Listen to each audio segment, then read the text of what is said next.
एक बार एक बिल्ली और एक लोमड़ी शिकारी कुत्तों के बारे में चर्चा कर रही थी। लोमड़ी ने कहा, मुझे तो इन शिकारी कुत्तों से नफरत हो गई है। मुझे भी, बिल्ली बोली। लोमड़ी ने कहा, मानती हूँ कि ये बहुत तेज दौड़ते हैं, पर मुझे पकड़ पाना इनके बस की बात नहीं है। मैं इन कुत्तों से बचने के, दो निकल जाने के कई तरीके जानती हूँ। बिल्ली बोली, कौन कौन से तरीके जानती हो तुम? कई तरीके हैं, लोमड़ी ने कहा। कभी मैं कांटेदार झाड़ियों में से होकर दौड़ती हूँ, तो कभी मैं घनी झाड़ियों में छिप जाती हूँ। इन कुत्तों से बचने के अनेक तरीकों में से ये तो कुछ ही है। मेरे पास तो सिर्फ एक ही अच्छा तरीका है, बिल्ली ने कहा। लोमड़ी ने कहा, ओह ये तो बहुत दुख की बात है, केवल एक ही तरीका? खैर मुझे भी तो बताओ वह तरीका। बिल्ली ने कहा, बताना क्या है, अब मैं उस तरीके पर अमल करने जा रही हूँ। उधर देखो। शिकारी कुत्ते दौड़ते हुए आ रहे हैं। यह कहते हुए बिल्ली कूदकर एक पेड़ पर चढ़ गई। अब कुत्ते उसका कुछ नहीं बिगाड़ सकते थे। शिकारी कुत्तों ने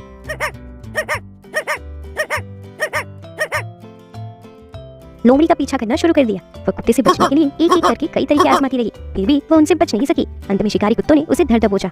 बिल्ली लोमड़ी पर तरस खाती हुई मन ही मन बोली, ओह बेचारी लोमड़ी मारी गई। उसकी अनेक तरकीबों की अपेक्षा में मेरी एक ही तरकीब कितनी अच्छी निकली। इस कहानी से हमें यह सीख मिलती है कि अनेक तरकीबें आजमाने की बजाय एक ही सीधी और अच्छी तरकीब पर आपको भरोसा करना चाहिए, जो कि आपकी मुसीबत के समय आप आसानी से इस्तेमाल कर सके।